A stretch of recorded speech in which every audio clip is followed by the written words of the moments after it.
Chapter 1 The Baker's Secret. In a small town called Maple Grove, far from noisy cities and busy roads, there lived a man named Henry. He was a baker. He owned a little bakery at the edge of the town. The bakery had a red door and a sign that said, "Henry's Bread." The smell of fresh bread filled the air every morning.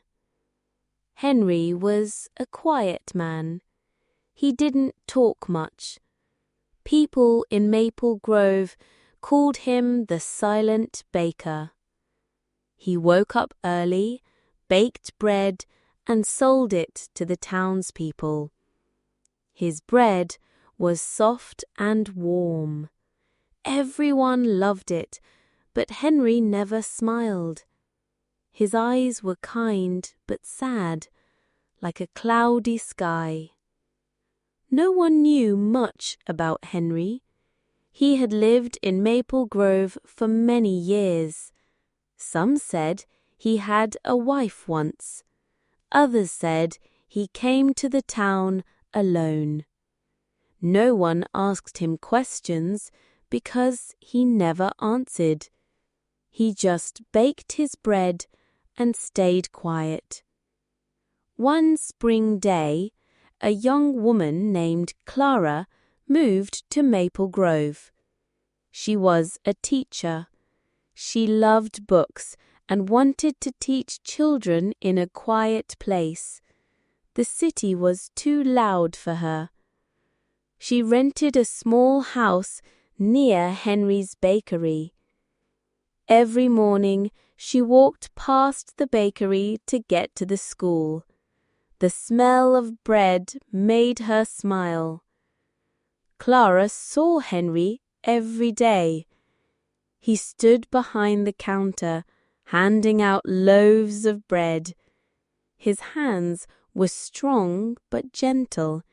His face was calm, but his eyes looked heavy, like they carried a secret. Clara was curious. She wanted to know more about the Silent Baker. One morning, Clara went into the bakery. She smiled and said, "Hello, Henry. Your bread smells wonderful. Can I have a loaf?" Henry nodded and gave her a warm loaf. She said, "I'm Clara. I'm the new teacher. I live nearby." Henry looked at her. His eyes softened, but he didn't speak. He just nodded again. Clara didn't mind. She took the bread and left. But every day, Clara stopped by the bakery. She bought bread and talked to Henry. She told him about her students, the books she read, and the flowers in her garden. Henry listened but said little. Sometimes he said, "Good bread today," or "Nice weather." Clara felt happy when he spoke. His voice was low and warm, like the bread he baked. One cold evening, a big storm came to Maple Grove. The wind was strong and the rain was heavy. The power went out in Clara's house. She had no candles or flashlight. She remembered the warm light in Henry's bakery. She decided to ask for help. Clara walked through the rain to the bakery. She knocked on the red door.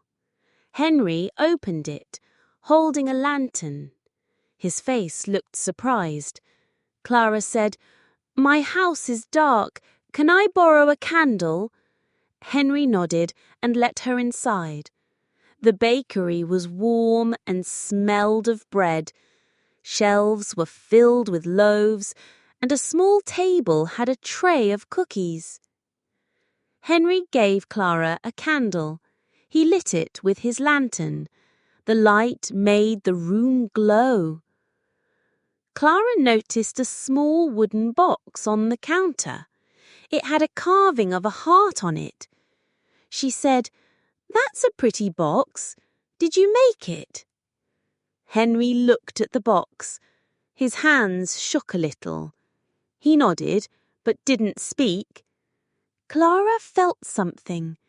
The box was special to him. She thanked him for the candle and left. The next day, the storm was gone. The sun was bright. Clara went to the bakery to return the candle. Henry was there, kneading dough. She said, "Thank you for the candle. I want to know more about you. You make such good bread, but you're so quiet.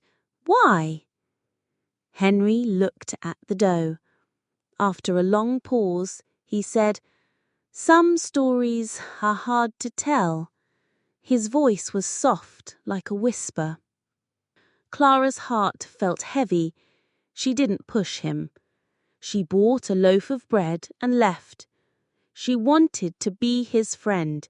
She wanted him to feel safe. Weeks passed. Clara kept visiting the bakery. She talked to Henry about simple things: the children at school, the birds in the trees, the stars at night. Henry listened. Sometimes he smiled a small smile. Clara felt happy when he did. She knew he was starting to trust her. One evening, Clara brought Henry a gift. It was a small book of poems. She said, "I love this book. It has beautiful words. I thought you might like it." Henry took the book. His eyes were soft. He said, "Thank you, Clara." Then he said, "Come inside. I want to show you something." They sat in the back room of the bakery. Henry picked up the wooden box from the counter. He opened it slowly. Inside were old letters, a silver ring, and a photo. The photo showed a young woman with a bright smile. She was holding a loaf of bread. Henry touched the photo gently. "This was Mary," he said, "my wife." Clara listened quietly.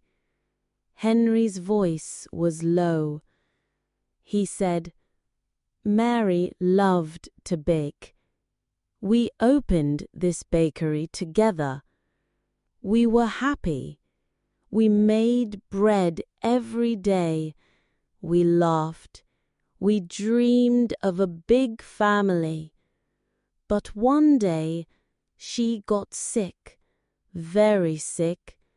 The doctors tried to help, but she didn't get better. She died 5 years ago." His voice broke. He closed his eyes. Clara felt sad. She touched his hand. It was warm from kneading dough. She said, "I'm so sorry, Henry. You loved her a lot." Henry nodded. "After she died, I couldn't talk. The bakery was all I had. I bake because it makes me feel close to her. She loved bread." He paused. "I kept her letters. She wrote to me when we were young. She wrote about love, dreams, and hope." Clara looked at the letters. They were old and yellow. "Can I read one?" she asked. Henry nodded. He gave her a letter. It said, "Henry, you are my heart. Your bread is my home. I love you always." Clara's eyes filled with tears. She said, "Mary sounds wonderful." Henry nodded. She was. But after she died, I stopped talking. I didn't want to share my pain. Clara said, "You don't have to carry it alone. I'm here. I'll listen." Henry looked at her. He smiled a real smile. "You're kind, Clara. Mary would have liked you." That night, Clara went home. She thought about Henry and Mary. Their love was beautiful, but it was sad. She wanted to help Henry feel happy again. The next day, Clara had an idea. She went to the market and bought seeds for flowers. She planted them outside the bakery. She wanted the bakery to feel alive again.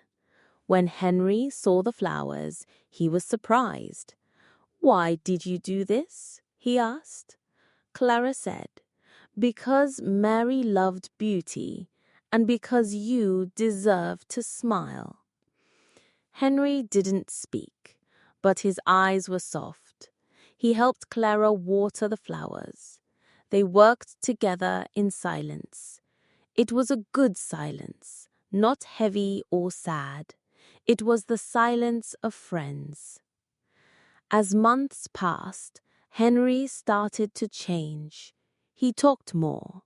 He told Clara stories about Mary, how she loved to sing while baking, how she gave bread to children, how she made him laugh. Clara listened and smiled. She started helping in the bakery. She learned to make bread. Henry taught her how to knead dough and shape loaves. One day, Clara had another idea. She said, "Henry, let's make something for Mary, a special bread to share with the town." Henry liked the idea. They worked together to create a new bread. They called it Mary's Loaf. It was soft and sweet, with a hint of honey. They gave it to everyone in Maple Grove for free. The people loved Mary's Loaf. They came to the bakery and thanked Henry. They didn't call him the silent baker anymore. They called him Henry. Some people brought flowers to the bakery. Some shared stories of their own. The bakery became a place of warmth and love. Clara started a small class at the bakery. She taught children how to bake. Henry helped her. The children laughed and made messy loaves. Henry smiled more than ever. The bakery was full of life again. Clara felt proud. She had come to Maple Grove to teach, but she found something more, a friend and a story that touched her heart. One evening, Clara and Henry sat outside the bakery. The sun was setting. The flowers were blooming. Henry said, "Clara, you helped me. I was lost in my sadness, but now I feel Mary is happy. She's watching us." Clara smiled. "I think so too, Henry. She's happy because you're not alone anymore." Henry took her hand. "Thank you, Clara. You gave me my voice again." Clara felt warm inside. She knew she had done something good. She had helped a silent baker find his words. She had helped a town see his heart. Years later, Clara wrote a book about Henry and Mary. She called it The Baker's Secret. It was a story of love, loss, and healing. People read it and cried. They read it and smiled. They learned that even the quietest hearts have stories to tell. They learned that kindness can open those hearts. In Maple Grove, the bakery is still there. The red door is always open. People come for Mary's loaf. They sit outside and smell the flowers. They think of Mary.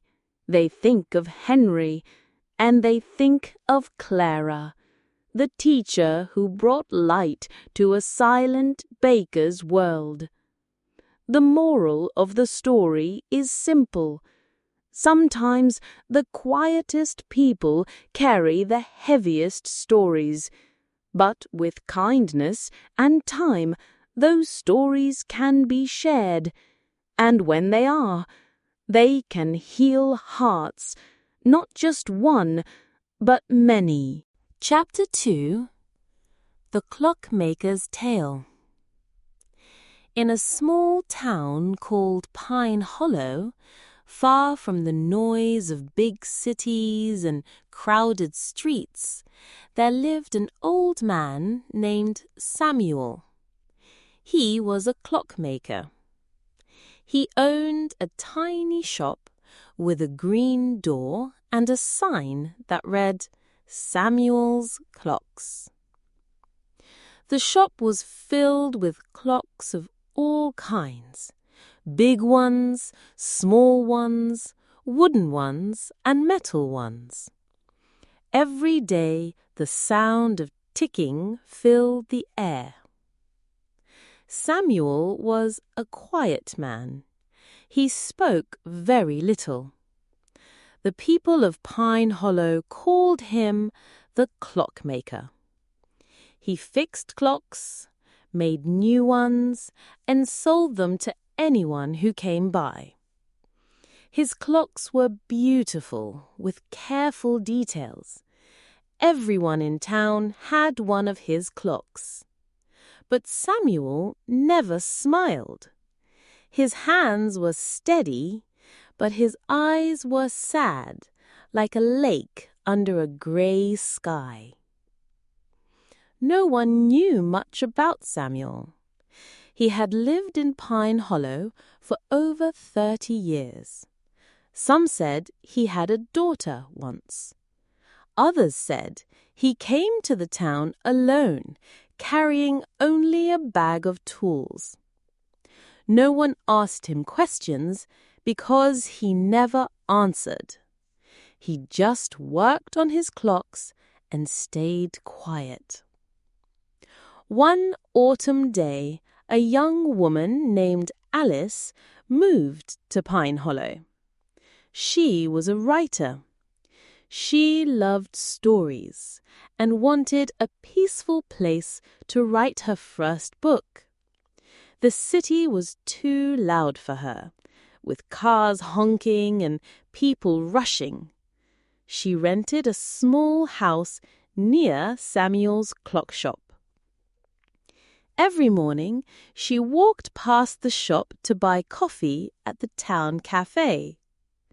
The sound of ticking clocks made her curious. Alice saw Samuel every day. He sat at a wooden table in his shop, fixing a clock with tiny tools. His hands moved slowly, like he was painting a picture. His face was calm, but his eyes looked heavy, like they held a secret. Alice wanted to know more about the clockmaker. She felt his silence was like a locked door, hiding a story. One morning, Alice went into the clock shop. She smiled and said, "Hello, Samuel. Your clocks are beautiful. Can I buy one?" Samuel looked up from his work. He nodded and pointed to a small wooden clock on the shelf. It had a carving of a bird on it. Alice said, "I'm Alice. I'm new here. I write stories." Samuel nodded again, but didn't speak. His eyes were kind but distant. Alice took the clock, paid for it, and left. Every day, Alice stopped by the shop. She bought a clock or asked Samuel to fix one. She talked to him about her writing, the trees turning red in autumn, and the stars at night. Samuel listened, but said little. Sometimes he said, "Good clock," or "Nice day." Alice felt happy when he spoke. His voice was low and soft, like the ticking of his clocks. One cold evening, a big storm came to Pine Hollow. The wind was loud and the rain was heavy. The power went out in Alice's house. She had no candles or flashlight. She saw a warm light coming from Samuel's shop. She decided to ask for help. Alice walked through the rain to the clock shop. She knocked on the green door. Samuel opened it, holding a lantern. His face looked surprised, but he didn't speak. Alice said, "My house is dark. Can I borrow a candle?" Samuel nodded and let her inside. The shop was warm and full of ticking sounds. Clocks lined the walls, their hands moving in the soft light. Samuel gave Alice a candle and lit it with his lantern. The light made the clocks shine. Alice noticed a small wooden box on Samuel's table. It had a carving of a star on it. She said, "That's a lovely box. Did you make it?" Samuel looked at the box. His hands shook a little. He nodded, but didn't speak. Alice felt something. The box was special to him. She thanked him for the candle and left. The next day, the storm was gone. The sky was clear. Alice went to the shop to return the candle. Samuel was there, fixing a clock. She said, "Thank you for the candle. I want to know more about you. You make such beautiful clocks, but you're so quiet. Why?" Samuel looked at the clock in his hands.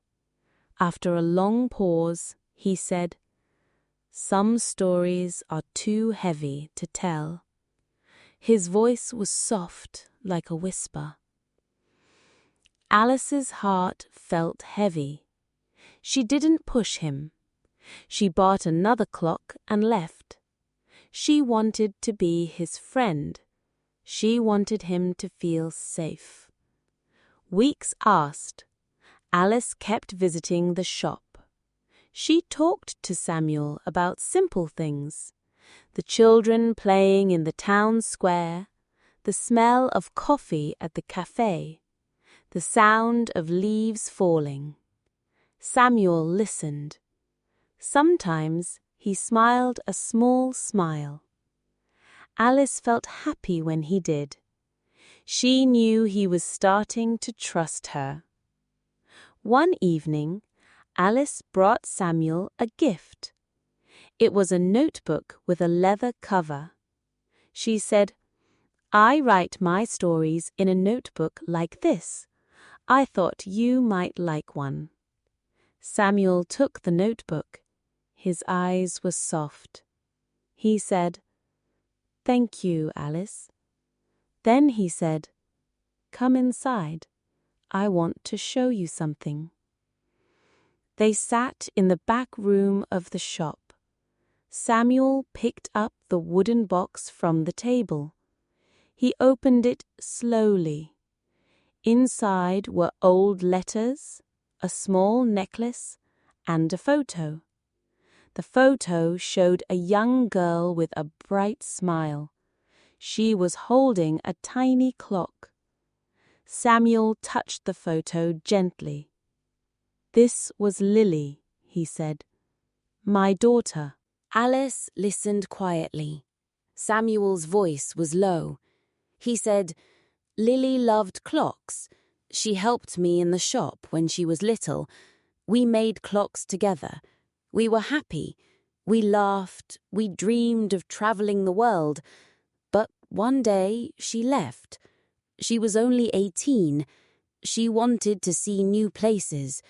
I told her to go, to follow her dreams, but she never came back." His voice broke. He closed his eyes. Alice felt sad. She touched his hand. It was cold from working with metal tools. She said, "I'm so sorry, Samuel. You loved her a lot." Samuel nodded. "After she left, I waited for her letters. She wrote to me at first. She told me about her adventures, but then the letters stopped. I don't know where she is. I don't know if she's safe." He paused. "I make clocks because they keep time. They remind me of her. Time is all I have left." Alice looked at the letters in the box. They were old and faded. "Can I read one?" she asked. Samuel nodded. He gave her a letter. It said, "Dear Dad, I'm in a big city now. The lights are bright, but I miss your clocks. They tick like your heart. I love you." Alice's eyes filled with tears. She said, "Lily sounds wonderful." Samuel nodded. She was, but when her letters stopped, I stopped talking. I didn't want to share my pain. Alice said, "You don't have to carry it alone. I'm here. I'll listen." Samuel looked at her. He smiled a real smile. "You're kind, Alice. Lily would have liked you." That night, Alice went home. She thought about Samuel and Lily. Their love was beautiful, but it was sad. She wanted to help Samuel find peace. The next day, Alice had an idea. She went to the town library and looked for old newspapers. She wanted to find clues about Lily. She found nothing at first, but then, in a dusty book of town records, she saw a name, Lily Harper. It said she had joined a group of artists in a city called Riverfield, far from Pine Hollow. Alice's heart raced. Could this be Samuel's daughter? Alice didn't tell Samuel yet. She wanted to be sure.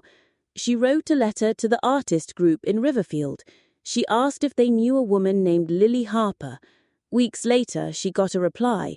It said, "Lily Harper lived here years ago. She was a painter. She moved to a small village called Stonebrook. We don't know more." Alice felt hope. She had a clue. She went to Samuel's shop and told him what she found. Samuel's hands shook. His eyes were wide. "Is she alive?" he asked. Alice said, "I don't know yet, but I'll keep looking. I promise." Samuel nodded. For the first time, his face looked lighter, like a weight was lifting. Alice travelled to Stonebrook. It was a long journey. She asked people in the village about Lily. An old woman said, "Lily? She was here. She painted beautiful pictures, but she left 2 years ago. She said she wanted to find her home. Alice felt sad, but didn't give up. She left notes in Stonebrook, asking Lily to contact her father in Pine Hollow. When Alice returned, she told Samuel everything. He listened quietly. Tears fell from his eyes. "Thank you, Alice," he said. "Even if I don't find her, I know you tried. That means a lot." Alice smiled. "We're not done yet, Samuel. We'll keep looking." Months passed. Samuel started to change. He talked more. He told Alice stories about Lily, how she loved to draw clocks, how she sang while they worked, how she dreamed of painting the world. Alice listened and wrote the stories in her notebook. She was writing a book about Samuel and Lily. She called it The Clockmaker's Tale. One day, Alice had another idea. She said, "Samuel, let's make something for Lily, a special clock for her." Samuel liked the idea. They worked together to build a big clock for the town square. It had a carving of a star, like the one on Samuel's box. They added words, "For Lily, who loved time." When the clock was finished, the people of Pine Hollow came to see it. They didn't call Samuel the clockmaker anymore. They called him Samuel. One evening, something amazing happened. A woman walked into Pine Hollow. She was older now, with short hair and a kind smile. She carried a bag of paints. She went to the clock shop and saw Samuel. "Dad," she said. Samuel turned. His eyes went wide. "Lily," he whispered. They hugged tightly. Tears fell from both their faces. Lily told Samuel her story. She had traveled far, painting and learning. She got Alice's note in Stonebrook. She knew it was time to come home. She said, "I missed you, Dad. I missed your clocks." Samuel smiled, bigger than ever. "I missed you too, Lily." Alice watched from the door. Her heart was full. She had helped a quiet man find his daughter. She had helped a town see his love.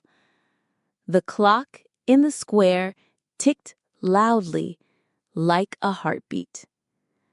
Years later, Alice finished her book, The Clockmaker's Tale. It was a story of love, loss, and hope. People read it and cried. They read it and smiled. They learned that even the quietest hearts have stories to tell. They learned that kindness can bring people back together. In Pine Hollow, the big clock still stands in the town square. People look at it and think of Samuel and Lily. They think of Alice, the writer who brought light to a clockmaker's world. The moral of the story is simple. Sometimes the quietest people carry the heaviest stories, but with kindness and hope, those stories can find their way home. Chapter 3. The Weaver's Secret. In a small town called Silver Vale, far from the noise of big cities and busy roads, there lived an old woman named Margaret. She was a weaver. She owned a little shop with a blue door and a sign that said, Margaret's threads. The shop was filled with colourful fabrics, soft blankets, and beautiful scarves. Every day the sound of her loom clicking filled the air. Margaret was a quiet woman. She spoke very little. The people of Silver Vale called her the Weaver. She wove blankets and scarves, selling them to anyone who came by. Her fabrics were soft and warm, with patterns of stars, flowers, and trees. Everyone in town loved her work. But Margaret never smiled. Her hands were gentle, but her eyes were sad, like a sky before a storm. No one knew much about Margaret. She had lived in Silver Vale for over 40 years. Some said she had a son once. Others said she came to the town alone, carrying only a bag of yarn. No one asked her questions because she never answered. She just worked on her loom and stayed quiet. One spring day, a young man named Daniel moved to Silver Vale. He was an artist. He loved to draw and wanted a quiet place to create his paintings. The city was too loud for him, with cars honking and people shouting. He rented a small house near Margaret's shop. Every morning he walked past the shop to buy bread at the town bakery. The sound of the loom made him curious. Daniel saw Margaret every day. She sat at her loom, weaving threads into beautiful patterns. Her hands moved slowly, like she was telling a story with each thread. Her face was calm, but her eyes looked heavy, like they held a secret. Daniel wanted to know more about the weaver. He felt her silence was like a closed book, hiding a story he wanted to read. One morning, Daniel went into the shop. He smiled and said, "Hello, Margaret. Your scarves are beautiful. Can I buy one?" Margaret looked up from her loom. She nodded and pointed to a blue scarf with a pattern of stars. Daniel said, "I'm Daniel. I'm new here. I draw pictures." Margaret nodded again, but didn't speak. Her eyes were kind but distant. Daniel took the scarf, paid for it, and left. Every day, Daniel stopped by the shop. He bought a scarf or a blanket and talked to Margaret. He told her about his drawings, the green hills around Silver Vale, and the birds in the trees. Margaret listened but said little. Sometimes she said, "Nice scarf," or "Good day." Daniel felt happy when she spoke. Her voice was soft and low, like the sound of her loom. One cold evening, a big storm came to Silver Vale. The wind was strong and the rain was heavy. The power went out in Daniel's house. He had no candles or flashlight. He saw a warm light coming from Margaret's shop. He decided to ask for help. Daniel walked through the rain to the shop. He knocked on the blue door. Margaret opened it, holding a lantern. Her face looked surprised, but she didn't speak. Daniel said, "My house is dark. Can I borrow a candle?" Margaret nodded and let him inside. The shop was warm and smelled of wool. Shelves were filled with fabrics, and a small table held a basket of yarn. Margaret gave Daniel a candle and lit it with her lantern. The light made the fabrics glow with color. Daniel noticed a small wooden box on the table. It had a carving of a tree on it. He said, "That's a pretty box. Did you make it?" Margaret looked at the box. Her hands shook a little. She nodded, but didn't speak. Daniel felt something. The box was special to her. He thanked her for the candle and left. The next day, the storm was gone. The sun was bright. Daniel went to the shop to return the candle. Margaret was there, weaving a blanket. He said, "Thank you for the candle. I want to know more about you. You make such beautiful things, but you're so quiet. Why?" Margaret looked at her loom. After a long pause, she said, "Some stories hurt too much to tell." Her voice was soft, like a whisper. Daniel's heart felt heavy. He didn't push her. He bought a blanket and left. He wanted to be her friend. He wanted her to feel safe. Weeks passed. Daniel kept visiting the shop. He talked to Margaret about simple things. The children running in the town square, the smell of bread from the bakery, the stars at night. Margaret listened. Sometimes she smiled a small smile. Daniel felt happy when she did. He knew she was starting to trust him. One evening, Daniel brought Margaret a gift. It was a small sketchbook with a leather cover. He said, "I draw my pictures in a book like this. I thought you might like one." Margaret took the sketchbook. Her eyes were soft. She said, "Thank you, Daniel." Then she said, "Come inside. I want to show you something." They sat in the back room of the shop. Margaret picked up the wooden box from the table. She opened it slowly. Inside were old letters, a silver locket, and a photo. The photo showed a young boy with a bright smile. He was holding a small blanket with a star pattern. Margaret touched the photo gently. "This was James," she said. "My son." Daniel listened quietly. Margaret's voice was low.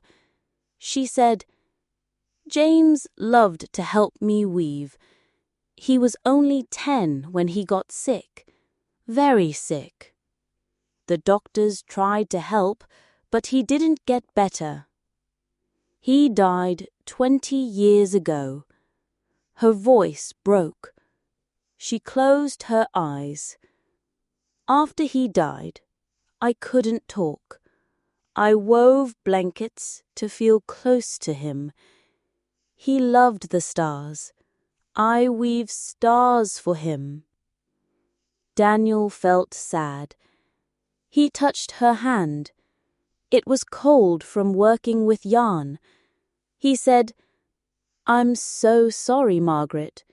You loved him a lot." Margaret nodded. "I did. I still do. I kept his letters. He wrote to me when he was in the hospital. He wrote about his dreams, his love for my blankets, his hope to get better." She paused, but he never did. Daniel looked at the letters in the box. They were old and yellow. "Can I read one?" he asked. Margaret nodded. She gave him a letter. It said, "Dear Mum, your blankets keep me warm. They feel like your hugs. I love you." Daniel's eyes filled with tears. He said, "James sounds wonderful." Margaret nodded. "He was. But after he died, I stopped talking. I didn't want to share my pain." Daniel said, "You don't have to carry it alone. I'm here. I'll listen." Margaret looked at him. She smiled, a real smile. "You're kind, Daniel. James would have liked you." That night, Daniel went home. He thought about Margaret and James. Their love was beautiful, but it was sad. He wanted to help Margaret find peace. The next day, Daniel had an idea. He went to the town market and bought flower seeds. He planted them outside Margaret's shop. He wanted the shop to feel alive again. When Margaret saw the flowers, she was surprised. "Why did you do this?" she asked. Daniel said, "Because James loved beauty, and because you deserved to smile." Margaret didn't speak, but her eyes were soft. She helped Daniel water the flowers. They worked together in silence. It was a good silence, not heavy or sad. It was the silence of friends. As months passed, Margaret started to change. She talked more. She told Daniel stories about James, how he loved to draw stars, how he laughed when they wove together, how he dreamed of flying like a bird. Daniel listened and drew pictures. He made sketches of stars, blankets, and Margaret's shop. His drawings were full of colour and life. One day, Daniel had another idea. He said, "Margaret, let's make something for James. A special blanket for the town." Margaret liked the idea. They worked together to weave a big blanket. It had a pattern of stars and trees. They called it James's blanket. They hung it in the town hall for everyone to see. The people of Silvervale loved James's blanket. They came to the shop and thanked Margaret. They didn't call her the weaver anymore. They called her Margaret. Some brought flowers to the shop. Some shared stories of their own. The shop became a place of warmth and love. Daniel started a small art class at the shop. He taught children how to draw. Margaret helped, showing them how to weave simple patterns. The children laughed and made colourful drawings. Margaret smiled more than ever. The shop was full of life again. Daniel felt proud. He had come to Silvervale to draw, but he found something more, a friend and a story that touched his heart. One evening, Daniel and Margaret sat outside the shop. The sun was setting. The flowers were blooming. Margaret said, "Daniel, you helped me. I was lost in my sadness. But now I feel James is happy. He's watching us." Daniel smiled. "I think so too, Margaret. He's happy because you're not alone anymore." Margaret took his hand. "Thank you, Daniel. You gave me my voice again." Daniel felt warm inside. He knew he had done something good. He had helped a quiet weaver find her words. He had helped a town see her heart. Years later, Daniel wrote a book about Margaret and James. He called it The Weaver's Secret. It was a story of love, loss, and healing. People read it and cried. They read it and smiled. They learned that even the quietest hearts have stories to tell. They learned that kindness can open those hearts.